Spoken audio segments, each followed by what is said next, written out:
Hello, welcome back ulit dito sa aking channel. Sa video na to, ang ipapakita ko naman ay ang command na measure. Kapag tayo ay gumagawa ng stair at straight lang yung stair, madali dahil madali tayo makapag-offset. Offset lang tayo ng mga lines na ganyan. So madaling gumawa ng stair. So equal yung steps niya, lahat 300 dahil madaling i-offset. Pero kapag ang stair natin ay naka-arc na ganyan o ganito ang shape,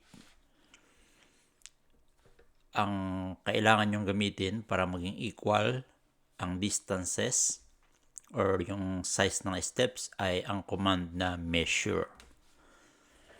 So, una, punta lang tayo dito sa home, then utilities. Baguhin lang muna natin yung point style. So it's up to you kung gusto nyo X or ito, kahit alin, para lang makita natin yung mga points.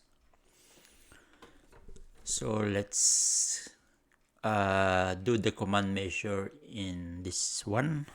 So measure. So nakalagay dito pag tinap nyo yung measure, select object to measure. So iselect lang natin to. Then measure, specify length of segment. So let's say gagawa tayo ng stair. So 300 ang segment. 300. Ayun. Bawat isang linya na yan ay 300 ang distance niyan. Lahat yan 300. So, ipoproject na lang nyo yung line dito.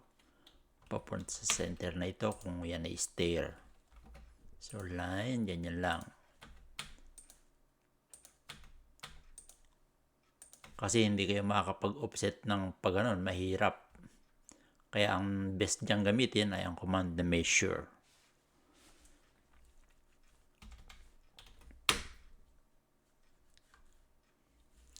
Actually, there are two ways. Ito yung isang way. Ang isang way naman ay, let's say, makikreate ka ng block. So, i-create natin itong, gawin natin block itong X na to. So, block X, select object, big point. So, ito yung ating block. So, gawin naman natin dito. So, command ulit natin ay measure. So, ito yung ating measure. Then, meron din itong option na block. So, type B for block. Then, enter name of block to insert. Ang name ng block natin ay X.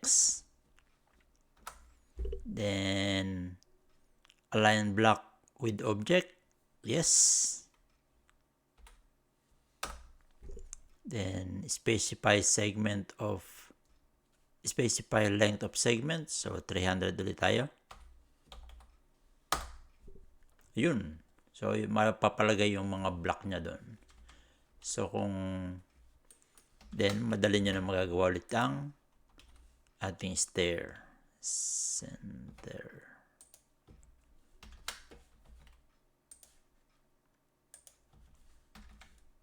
Yan. So, this is very useful kapag gumagawa tayo ng stair na naka-arc.